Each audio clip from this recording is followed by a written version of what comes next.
What if Halloween wasn't a celebration, but a warning?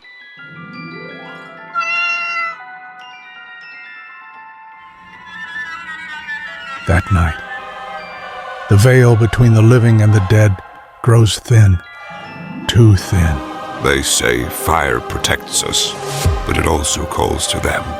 Jack tricked the devil and ended up lighting his own punishment. We thought the disguises would keep them away, but every mask opens a door. Because when the 31st arrives, it's not us staring into the abyss. It's the abyss staring back.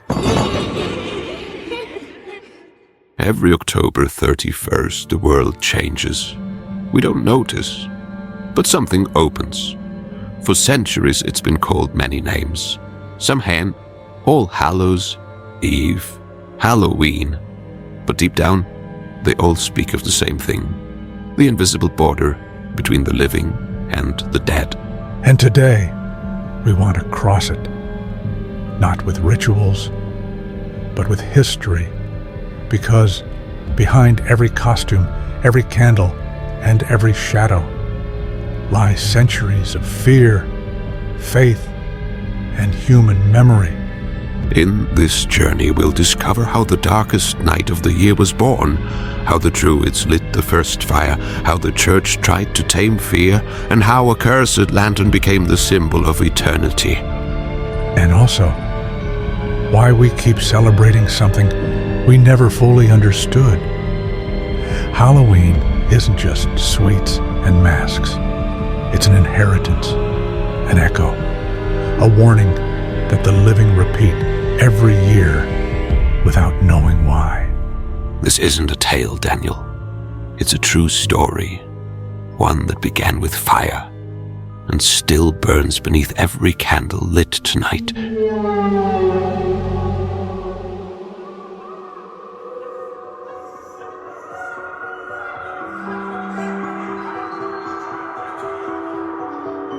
Over 2,000 years ago, in the hills of Ireland, the Druids lit great bonfires to honor the dead. It was the end of the harvest and the beginning of the dark year. They didn't fear winter. They feared silence. They believed that night the veil between worlds grew thin and that the dead could cross to visit the living. And they thought the dead came to dine. Basically, the first awkward family dinner in history. Imagine serving bread, and someone from beyond asks for seconds. Fire was their frontier, a burning line between fear and hope. They lit it on the hills to guide spirits and at the same time to keep them away. Fire wasn't just light, Daniel. It was language, a message that said, "We know you're there, but don't cross too far." So Samhain wasn't a celebration. It was a warning, a reminder that death never sleeps. Exactly. Masks weren't for fun. They were for defense. Every spark in the fire was a prayer, every shadow an expected visitor. And beneath the mist, everyone knew the same thing. Fear can also be a form of faith. But the fire couldn't protect them from what came next. No, because there were those who wanted to extinguish it and light their own flame.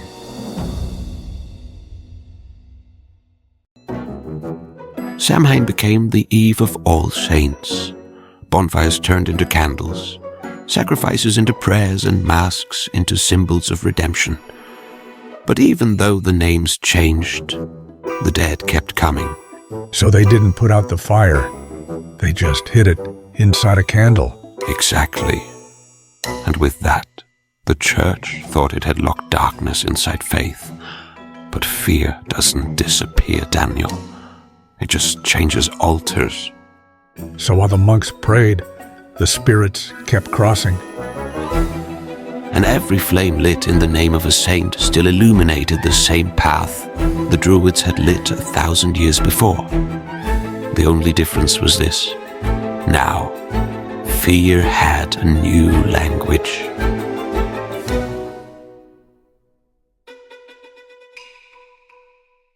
They say a man tricked the devil twice and paid an eternal price. His name was Jack, a drunk, a trickster, a man who thought he could outsmart hell. And he did, but only for a while. So basically, he became hell's delivery man, fixed route, eternal fuel. When death came for him, heaven didn't want him, and neither did hell. Condemned to wander between both worlds, Jack received a burning coal from the devil and placed it inside a hollowed-out turnip to light his path. His light wasn't guidance. It was punishment. It didn't illuminate the road. It condemned him to remember he no longer had one. So every step was a reminder of his lie, a soul trapped between darkness and eternity. Over the centuries, his story crossed the ocean with the Irish, and in the New World, the turnip became a pumpkin, and Jack's curse became tradition. The lantern of a lost soul turned into the symbol of a holiday. Funny how hell always finds a way to be decorative. Over the centuries, his story crossed the ocean with the Irish, and in the New World, the turnip became a pumpkin, and Jack's curse became tradition. A light neither heaven nor hell wanted to extinguish. And even though its fire changed form, it still burns on every doorstep, reminding us that every light is born from a shadow.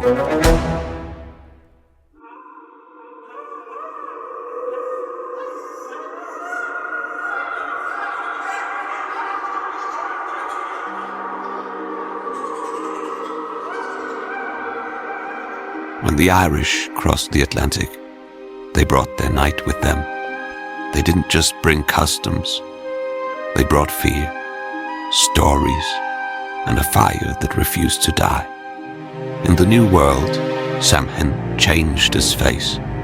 Fear turned into celebration, darkness into parade. Swapping sacrifices for candy, definitely an upgrade. I guess asking for sweets was easier than negotiating with hungry ghosts. The streets filled with masks and lanterns. What was once a ritual to protect from the dead became an excuse to imitate them. Costumes were no longer defense. They were invitation. And while children knocked on doors for candy, no one noticed they were repeating the same gesture from thousands of years ago, offering something to keep the shadows away. The streets filled with masks and lanterns. What was once a ritual to protect from the dead became an excuse to imitate them. Costumes were no longer defense.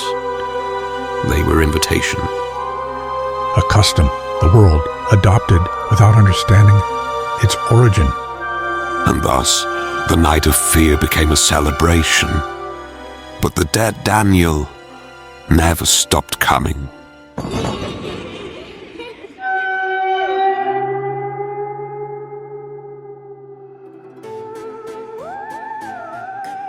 While the North disguised it, the South decorated it. In Mexico, the dead don't frighten, they visit. They don't return to inspire fear, but to share memory. Here, death isn't an ending. It's a guest. They don't fear the veil. They cross it with flowers and fill it with music, food, and color. While others hide death behind masks, they paint it on their faces and smile at it. The Day of the Dead is the other side of the same mystery. A bridge built with marigolds and fire, where the soul isn't lost. It's reunited. Every candle lit is a call. Every altar, a map for those we love to find their way back. And when they arrive, no one runs or prays in silence. They're served bread, wine, and memories. It's a reunion, not a warning. While some fear the return of the dead, others fear forgetting them. Two different paths, but the same human need to remember those who are gone. And maybe that's the true power of the veil. Not to separate life and death, but to remind us they still look at each other from opposite sides of the same fire. Every culture tried to explain the same fear. But what if it wasn't fear, but memory? For centuries we lit fires, then candles, then lights, all to keep the connection with those no longer here alive. Maybe the veil doesn't open only on Halloween, but every time we think of them. And maybe that's why we keep celebrating. Because deep down, we all want someone to remember us when the fire goes out. Modern Halloween isn't an invention. It's an echo, a reflection of all the ancient nights when humanity spoke with death without words. Today we mask it with colors and laughter, but its meaning still beats beneath the surface. Then Halloween isn't a celebration, Charles. It's a warning. And the fire the Druids lit thousands of years ago still hasn't gone out. Because memory never dies. It only changes flame. The fire of Samhain was never extinguished. It hid in every candle, in every pumpkin, in every memory we refuse to forget. It changed shape, it changed language, but it kept burning in the same place, inside us. Maybe the dead never left, Charles. They were just waiting for us to look again. Halloween wasn't born from fear. It was born from the desire to remember, because as long as a single flame keeps burning, no spirit is lost. And when that flame goes out, maybe it's not the end, but the beginning of another night. The fire never dies, Daniel. It just changes hands.